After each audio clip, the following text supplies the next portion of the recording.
Hello, good morning students. आज जो हम बात करने वाले हैं वैदिकीय सुभाषितानी के चैप्टर नंबर 8 यानी कि उसका जो नाम है वह स्नान विधि। स्नान विधि कैसे की जाती है वह इस चैप्टर में उसके हम सुभाषित पढ़ रहे हैं। तो हमने जो पहले जो अभ्यास किया हुआ है वह है स्नान का इम्पोर्टेंस, स्नान का महत्व क्या है वह देखा, और 7 टाइप्स के जो स्नान होते हैं उसकी चर्चा की है। तो आज हम जो 7 टाइप्स के जो स्नान है उसमें जो वारुण स्नान है उसे सबसे महत्व दिया गया है। आज जो हम बात करने वाले हैं वह श्लोक है स्नान किस स्थान पर किया जाए। स्नान करने के भी स्थान होते हैं, तो स्नान करने के जो स्थान है उसकी हम आज के वीडियो में चर्चा करते हैं। यहाँ देखते हैं जो 7 नंबर का जो हमारा श्लोक है वह है मनुस्मृति से लिया गया है। तो उसमें हमें स्नान के जो स्थान है वह कौन से स्थान पर हमें स्नान करना अच्छा है, हमारे लिए जो स्नान कहाँ कहाँ हम कर सकते हैं उसका वर्णन किया गया है। तो ये सारे वर्णन हमारे आयुर्वेद में भी आते हैं। आयुर्वेद में जीवन जीने के जो है जीवन जीने कैसे जिया जाए उसके जो नियम है वह कह गए हैं। तो इस सुभाषित में हमें स्नान कैसे करना है, कहाँ कौन से स्थान पर स्नान करना है वह कहा गया है। नदीषु देव ख्यातेषु, यानी कि नदीषु, देखो यहाँ कौन सी विभक्ति है, नदीषु सप्तमी विभक्ति जो स्थान दर्शाती है। सप्तमी विभक्ति जो है वह कोई भी जगह दर्शाती है, स्थान दर्शाती है। तो नदीषु देवख्यातेषु तदांगणेषु सरहसु च स्नानं समाचरेत नित्यं गर्त प्रवाह वर्णेषु च। तो हमारे श्लोक में यहाँ कहा गया है कि नदी और 7 टाइप के स्नान के बाद स्नान कहाँ किस स्थान पे किया जाता है। तो नदी में हम भी जाते हैं ना नदी में स्नान करने के लिए। जो श्रावण महीना है तो श्रावण महीने में सब लोग नदी में स्नान करने जाते हैं। तो कहाँ स्नान करना चाहिए, तो नदी में।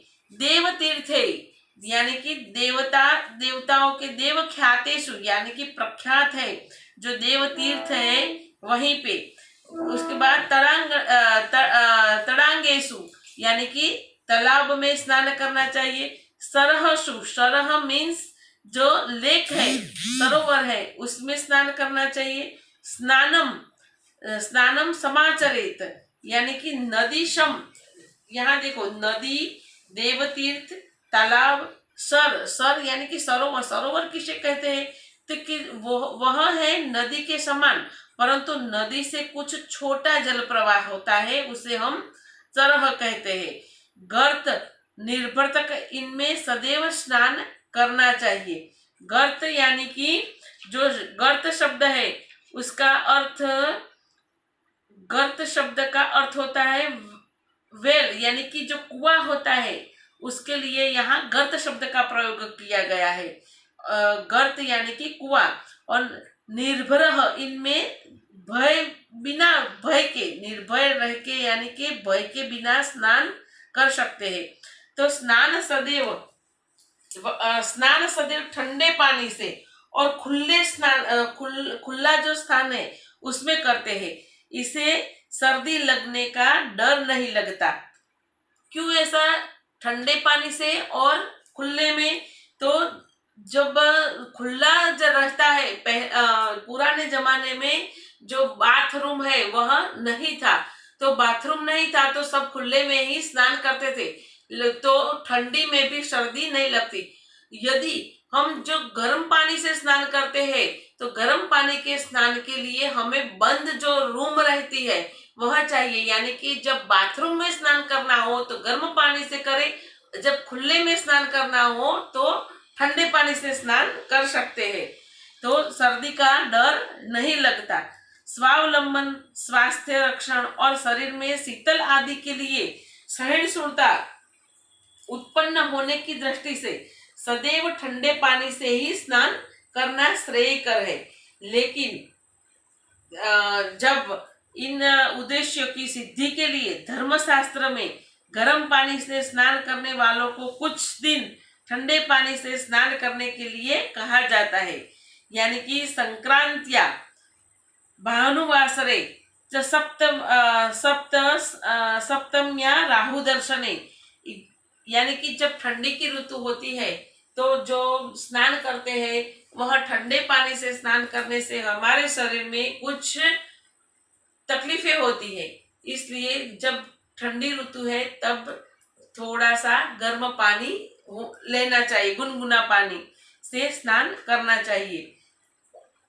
इसके बाद चाणक्य के जो चाणक्य शतक है उससे जो श्लोक लिया गया है, हमारा जो 8वां श्लोक है, उसमें उष्णोदक स्नान की जो विधि है वह कही गई है। तो उष्णोदक स्नान कैसे किए, तो देखो इसमें कहा गया है कि ताजा मांस और ताजा भोजन वाला स्त्री क्षीर तथा मिट्टी और दही मक्खन इत्यादि युक्त बनते हैं भोजन, घी और गर्म जल से स्नान तत्काल स्फूर्तिदायक होते हैं। तो यहाँ स्फूर्तिदायक उष्णोदक स्नान करने से हमारे शरीर में जो स्फूर्ति होती है, इसकी चर्चा इस श्लोक में है कि उष्णोदक स्नान हमें कब करना चाहिए, कैसे करना चाहिए। तो उष्णोदक स्नान के लिए यहाँ कहा गया है कि सर्वेषां स्नानम सद्यो मासम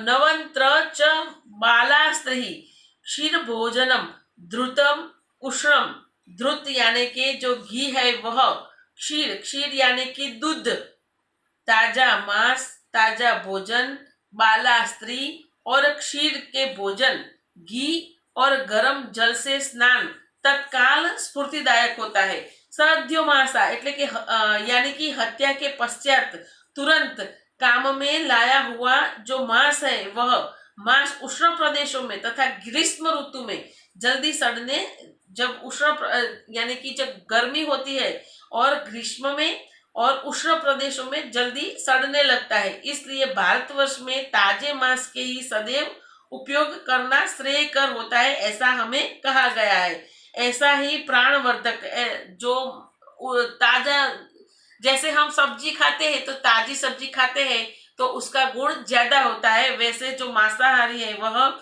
जो ताजा मांस है वह प्राणवर्धक होता है और बल उसमें मिलता है।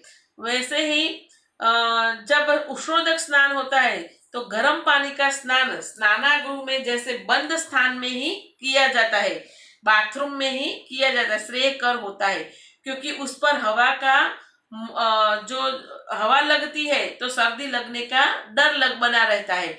अतः यानी कि बंद स्थान में स्नान करने से शरीर अच्छी तरह पोंछकर कपड़े पहन लेने से फिर बाहर निकले तो गर्म पानी सदैव स्नान के लिए अच्छा रहता है। लेकिन सिर पर गर्म पानी न लिया जाए। सुकुमार प्राकृतिक सर्दी रूप के जो पीड़ित है वह शरीर में पीड़ा होने वाली जो थाक मंद है इत्यादि के लिए वह उष्ण स्नान है वह श्रेयकर होता है। तो इस तरह इस श्लोक में हमने उष्णोदक स्नान गर्म पानी से जो स्नान करते हैं वह हर एक बार श्रेयकर नहीं है, लेकिन कई बार गर्म पानी से जो स्नान करते हैं उसे हम तो इस श्लोक में हमने जो देखा है वह है उष्णोदक स्नान हर एक बार हमारे लिए श्रेयकर नहीं होता। कई बार हम बाहर से आते हैं, थकान लगती है तो गर्म पानी से स्नान करते हैं तो अच्छा लगता है। इसलिए इस तरह गर्म पानी है वह सिर पे नहीं डाला जाता। यहाँ गर्म पानी के जो स्नान करते हैं यानी कि उष्णोदक स्नान है उसके फायदे और उष्णोदक स्नान कैसे किया जाता है उसका परिचय हमें यहाँ दिया है।